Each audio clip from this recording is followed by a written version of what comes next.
Salam sehat. Halo, perkenalkan nama saya Maria Mumiati Parusif dari Prodi Pendidikan Kimia kelas B dengan NIM 22506068 dan Fakultas Matematika Ilmu Pengetahuan Alam dan Kebumian.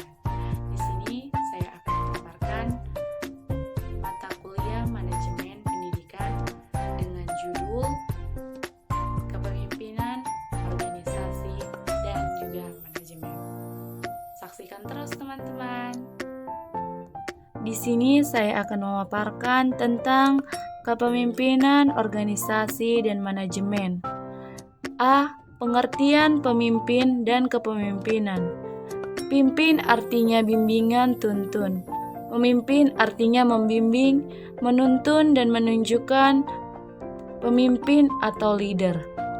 Ialah orang yang memimpin atau seorang yang mempergunakan wewenang dan mengarahkan bawahannya untuk mengerjakan sebagian pekerjaan dalam mencapai tujuan organisasi. Kepemimpinan adalah kata benda dari pemimpin, sedangkan pimpinan adalah orang yang dapat menggerakkan orang-orang yang ada di sekitarnya untuk mengikuti jejak pemimpin itu. Kita masuk ke sifat-sifat pemimpin. Sifat-sifat pemimpin yang baik dan ideal. Yang pertama, memiliki kondisi fisik yang sesuai dengan tugasnya. Yang kedua, berpengetahuan luas. Yang ketiga, mempunyai kepercayaan pada diri sendiri. Yang keempat, gemar dan cepat mengambil keputusan. Yang kelima, adil dalam memperlakukan bawahan. Yang keenam, menguasai teknik-teknik komunikasi. Yang terakhir, dapat bertindak sebagai penasehat. Sekarang kita masuk ke B. B. Organisasi. Organisasi adalah kumpulan orang-orang yang bekerja sama untuk mencapai tujuan yang dilakukan berdasarkan atas suatu aturan tertentu dan menjabarkan fungsi pekerjaan secara formal.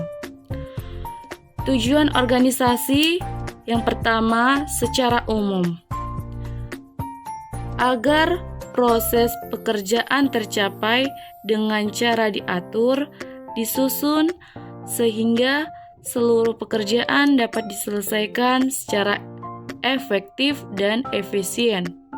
Yang kedua, yaitu secara khusus, sesuai dengan bidang di mana organisasi bergerak.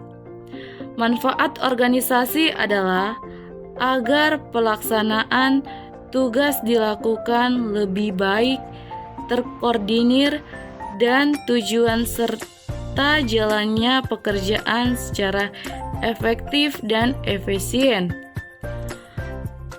Kita masuk ke struktur organisasi. Struktur organisasi dibagi menjadi dua, yaitu struktur organisasi garis digunakan pada perusahaan atau lembaga yang sederhana atau kecil. Yang kedua, struktur organisasi fungsional, susunan organisasi yang memberikan gambaran pembagian tugas dan wewenang menurut fungsi-fungsi pekerjaan.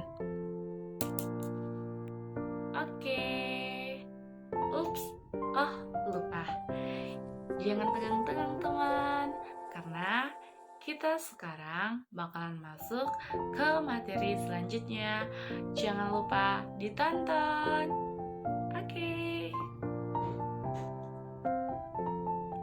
C.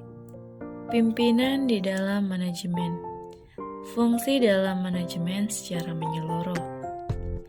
Ya, kita bisa melihat di sini. Yang pertama ada planning atau perencanaan, yaitu merencanakan kegiatan yang hendak dilakukan untuk mencapai tujuan yang telah ditetapkan.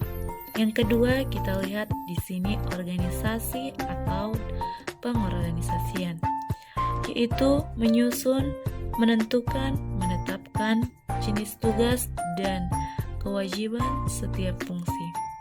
Yang ketiga, staffing, yaitu penyusun dan penetapan secara pengembangan meliputi kegiatan mulai dari merekrut pegawai, usaha memanfaatkan, mengembangkan secara maksimal.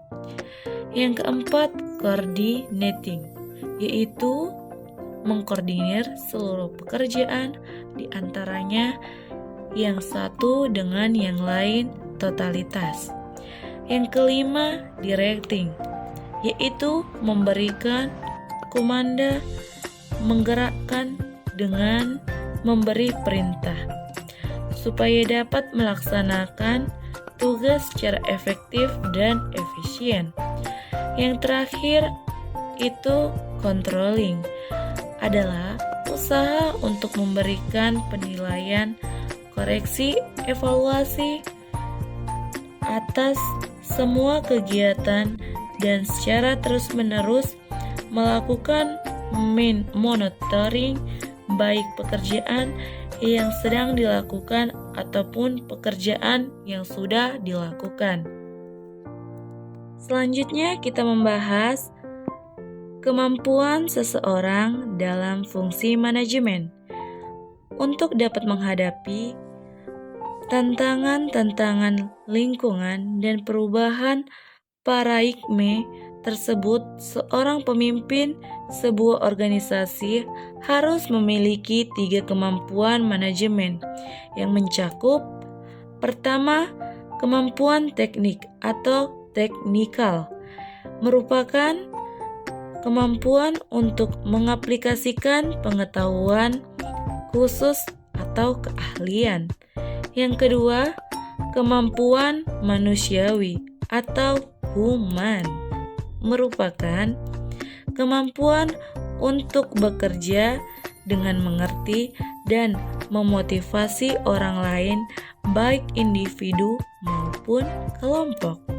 Yang ketiga ataupun yang terakhir, kemampuan konseptual atau konseptual, merupakan kemampuan mental untuk menganalisis situs yang kompleks.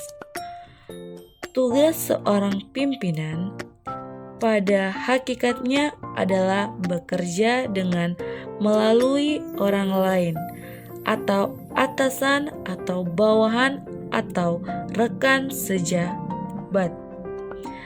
Di dalam melaksanakan tugas tersebut, seringkali masalah-masalah yang dihadapi oleh seorang pemimpinan adalah masalah-masalah yang berhubungan dengan mengatur orang-orang.